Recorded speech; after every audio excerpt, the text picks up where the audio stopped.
Hello, this is Rachel, and this is the Borderline Recovery Coaching Channel, and I am a certified life coach.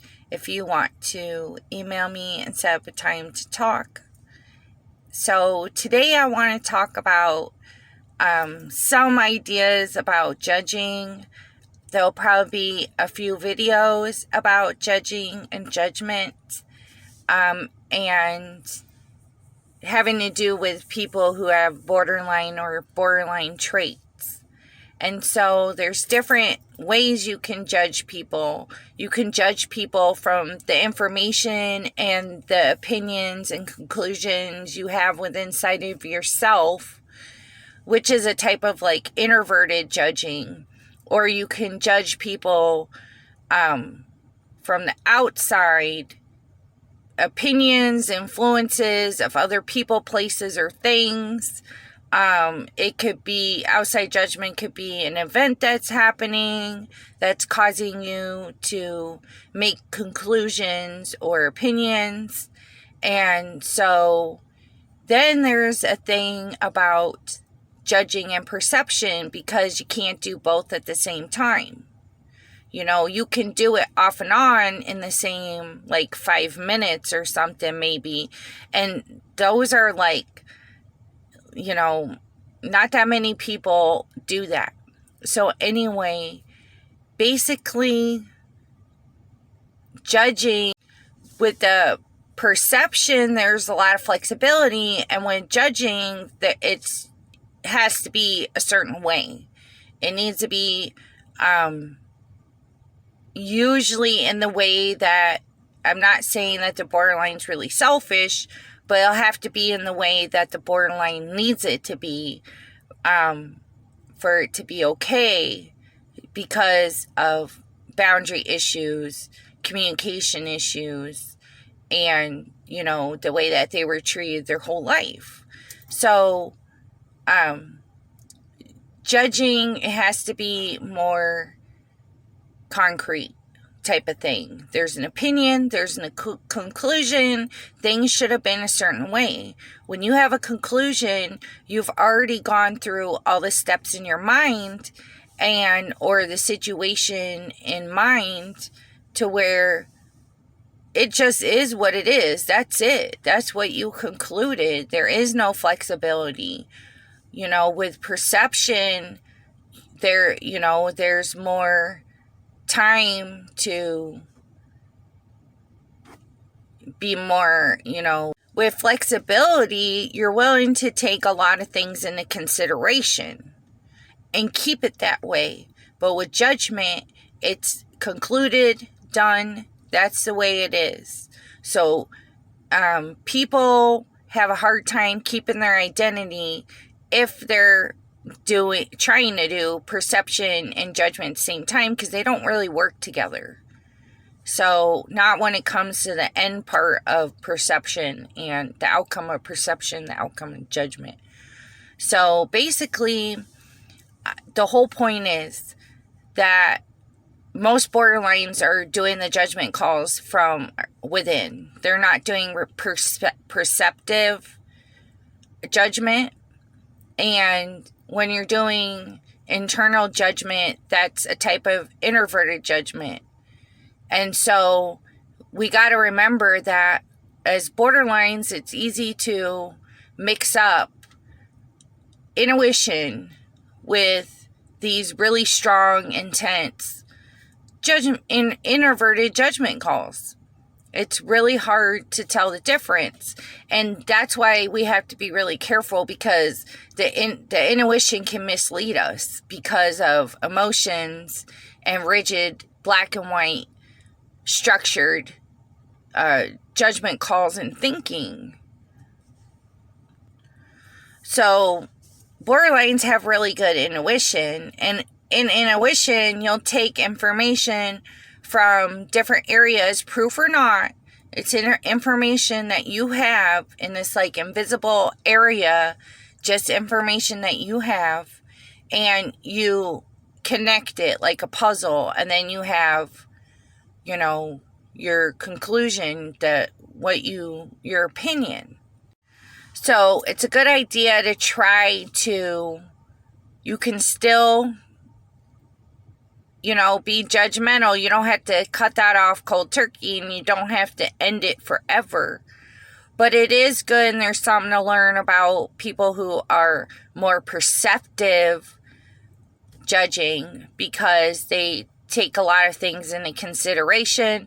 There's more flexibility. There's more gray area. It's not as black and white. It's easier to stay calm and think straight and be logical, because borderlines are often in an emotional state.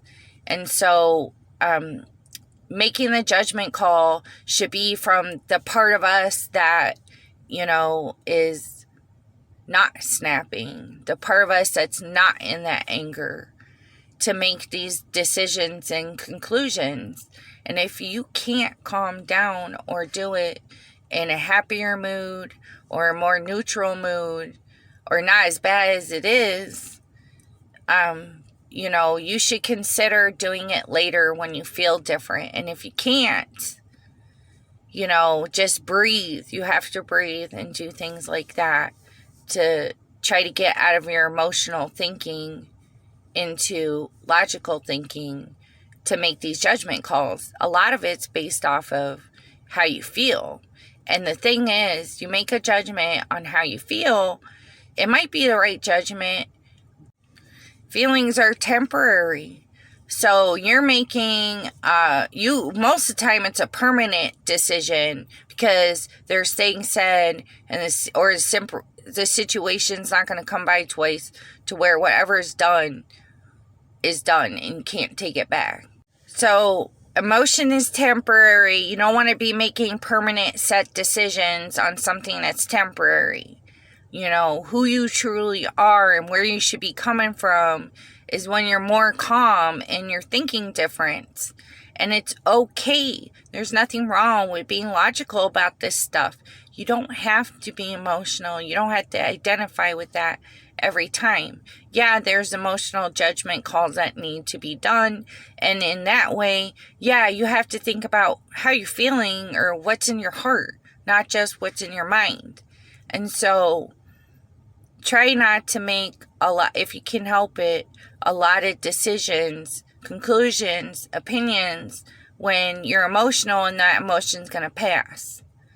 What if you're extremely upset, but you're not usually upset with this person, and, you make that conclusion, judgment call, things are done and said that you can't take back, even though they know that you're not always like that.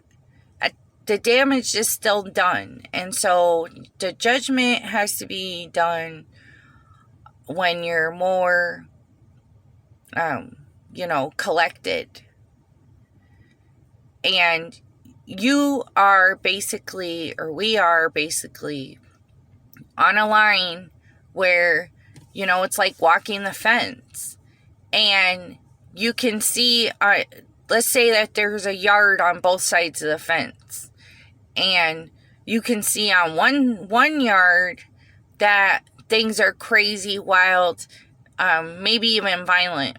And you see on the other side, the other yard, that things are calm, mellow, organized and all that stuff. So there's always, you could get tipped either way. And the jolt that comes and takes over that you can't even control will push you on the bad side. It could be a bad, negative, it could be violent, but those strong things push you that way. So that when you get that overwhelming feeling and overwhelming anger, it's only going to take you to the bad yard. That's why I'm saying it's temporary. So, the you that fights against this jolt that you can't really control, the more you catch it, the more you do self-talk. Even if you mess up, you still do the self-talk after. The more you do that, you're going to be in the good yard. So remember that jolt that you can't even control, which is really hard. that you can't control it, but you're supposed to pay attention to it and make a difference. That's not easy, but it can happen more often. This situation is something, this kind of judgment, which rooted from childhood trauma and neglect. But another thing to consider is being too judgmental on yourself. So, which happens.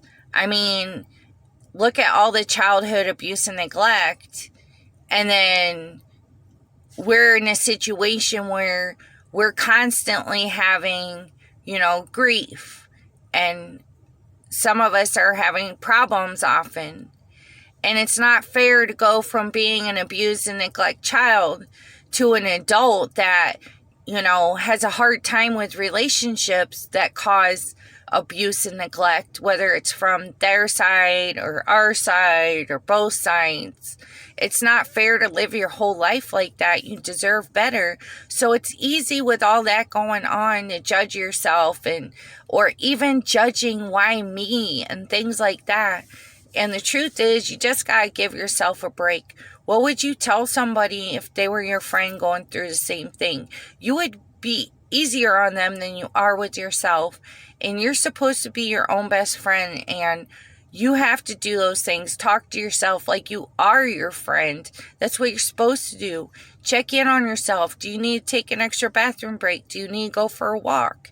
Do you need to go where it's cold to switch your thinking, or go where it's warmer, or do something totally different to break that thought so that you can get other things done, or just not feel that way? So it's like, because of all the abuse and everything we go through as adults, it's easy to, that's not what I meant. You have to adapt to it, because a lot of things, it's not, even if you recover, it could also be you recover and it's a habit. It's similar to, you could have an alcoholic recovering, but they're dry drunk. You could still have these habits that need to be worked through.